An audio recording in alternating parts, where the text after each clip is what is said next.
But Beatty, Mauricio, and even Vientos after the great year last year, nothing's set in stone with them. So if this season progresses the way it's gone lately, whether they make the postseason or not, and none of those aforementioned three players really latch onto a successful everyday run for a while, I don't know. Maybe they look for a third baseman during the winter. Hard to tell. Let's talk about our teams. I did it at the very beginning. The Yankees and Mets are both playing just terrible baseball. And I mentioned, Howie, that the Mets are the confounding team because when you line up Nimmo, Lindor, Soto, Alonso, McNeil, and Marte, whoa. Yeah. That's a great – go ahead. I'm sorry, I didn't mean to cut you off.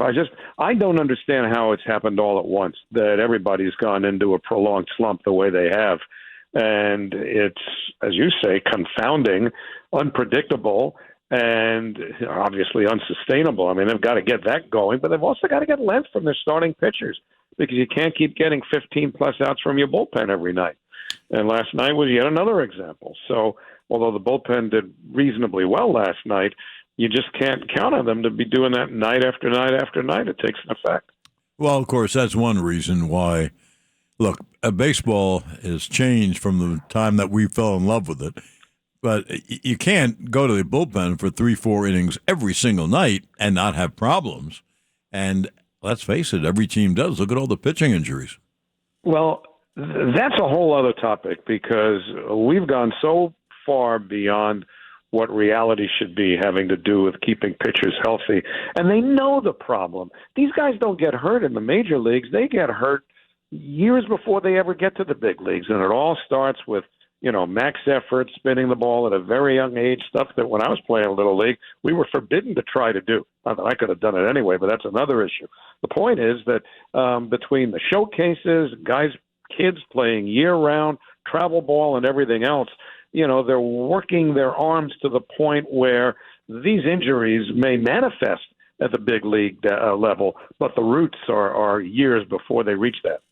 Do you think this trying to throw 100 miles an hour, and many do, and even go up a little above it, that could be a big reason why there's so many arm injuries? Absolutely. I don't think there's any question about it.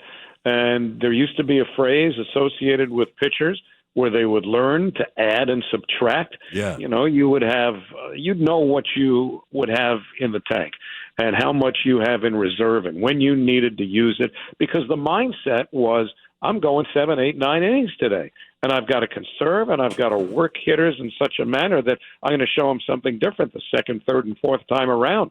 Now, if you get to the lineup a third time and you're allowed to pitch through, you pass out cigars. And it's just the thing that bothers me about it, and you could certainly relate to it, of course, is there was a time not all that long ago when starting pitchers drove the gate. You get up in the morning and see, hey, Seaver's pitching against Carlton tonight. I want to go. Or some similar matchup. Right. It doesn't exist anymore. Even if you have two terrific pitchers starting against each other. You had Scherzer Kershaw last night. That's an exception. You had Skubal and Wheeler a few days ago. Last weekend, I think it was. That's an exception. But they don't make it to the 8th or 9th inning anyway. No. In fact, they're being congratulated if they get through the 6th inning. Yep. Yep. No, it's unbelievable, and it's very much non-baseball. I'll give you a stat. You could give me 100 stats. I'll give you one that I can remember. A catfish hunter signed by the Yankees, and he was a terrific guy, and he knew that he had signed this enormous contract, the biggest then in baseball, and he had to contribute. Do you know Howie, in his first year, he threw 34 complete games? Oh, I remember, yeah. I remember very well. 34. And, you can watch baseball forever and not see 34 complete games. Well, we had the anniversary of a game, I guess it was about 6 weeks ago. I forget the exact date. I think it was about the first week of July, actually, when Warren Spahn and Juan Marichal hooked up at, I think it was a Candlestick. I don't remember now if it was a Candlestick or in Milwaukee, but I think it was a Candlestick. But anyway, Marichal and Spahn go to the 16th inning, scoreless. Willie Mays wins it with a home run. So the Giants win 1-0 in 16 innings, 2 complete games.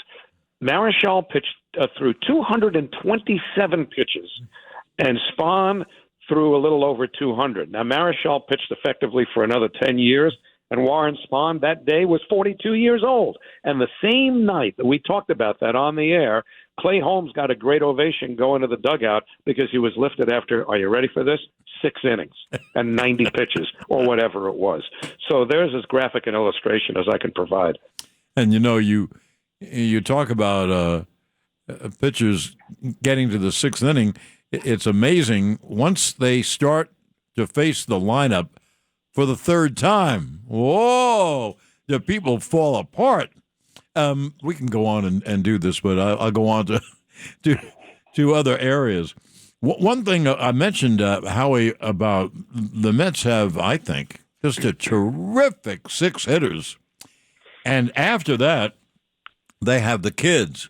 And there's one thing about their kids. I know they haven't hit yet on a consistent basis, but Alvarez, Mauricio, Vientos, Beatty, you know one thing they can all do? They can hit the ball out. They all have great power. Well, ideally, yeah. And I've had a few people in the organization point to the thought that Mauricio probably has the highest offensive upside as all of them all. And, again, they're still trying to figure it out. And I don't know at this point whether any of them are going to be, and I'll take Alvarez out of the conversation here because he is their first-string catcher now and for at least the foreseeable future. But Beatty, Mauricio, and even Vientos after the great year last year, nothing's set in stone with them. So if this season progresses the way it's gone lately, whether they make the postseason or not, and none of those aforementioned 3 players really latch onto a successful everyday run for a while, I don't know. Maybe they look for a third baseman during the winter. Hard to tell.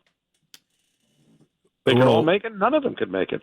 Yeah. The funny thing about Mauricio, you mentioned that he probably has the highest upside. This means nothing because it's only one at bat. But you guys were in Colorado, and he hit a home run in the upper deck. Yeah. Wow, what a home run. But, I mean, that's every now and then, right? He hits it harder than any of them on average and on balance. He's, as I say, a guy who, they feel has tremendous upside, partially because of, his great bat speed and how hard he hits it. But, he's young and he's raw, so he chases a lot and he's undisciplined, and he's got to get that under control. Well, you mentioned about the playoffs. Now, the Mets are very much in the playoffs, and the Reds are the team that is out of the playoffs. They'd be the 4th team. And the Mets have a 4-game lead in the loss column. I know there's so much time left. I gave the old Willie Stargell line before, Howie. The pennant race begins September 1st. But, historically, yeah. Yeah, but do you think the Reds have the ability to catch the teams in front of them? I think it depends on how those teams in front of them play, too. I don't look at the Reds as being an imposing, hard-charging challenger yet. But if the Mets keep coming back to the pack, that could change and probably will change. Maybe the Cardinals have a run in them, too. Again, there's nothing that appears right now at face value to be imposing behind the Mets. So, I still think that because they're just as close to first place as they are to that first spot out of the postseason, that their sights have to be north rather than south. And they have 7 games left with the Phillies, 3 at Citi Field later this month, 4 in Philadelphia next month. And I think that'll tell a big part of the story. Yeah, it really will. And those games really should be great. Now, I made that point about the Mets. They only trail Philly by, I think, 3.5 games. Mm-hmm. So, that 3.5 games on August 9th. Don't forget, wasn't it August 11th when the Giants were 13.5 behind the Dodgers, 51? Yeah, well, I can go back to the 69 Mets. They were 9.5 out on the 13th of August. Whoa. And they won 38 out of their final 49 and blew past the Cubs. They were 9.5 back on August 13th, and they beat the Cubs out by 8 games. So they were 17.5 games better over their last 49 games, which is almost incomprehensible. Oh, that's amazing. That really is amazing. I told a story that I went to Baltimore, my first big market, and I had nothing to do for a month till my show started.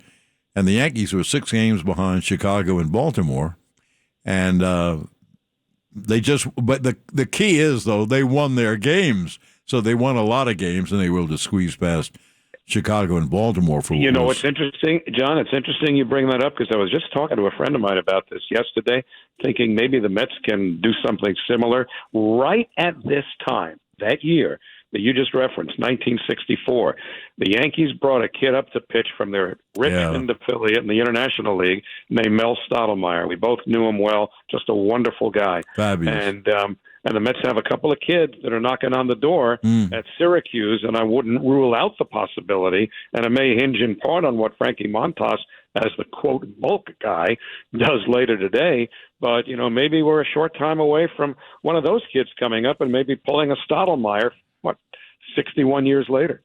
Howie, when I read an article today about Sproat and the other... McLean. Yeah. I thought, I wonder if they're not going to bring them up because of Stottlemyre and because of Whitey Ford being brought up 10 years earlier and such. Yeah. Howie, we have to leave. They're forcing me off the air, and I don't like it. Well, you're used to that, right? Yeah. But I want you to come on again, and we can talk further, okay? Absolutely. Great talking to you, John. You Always too, great. Howie. Thank you.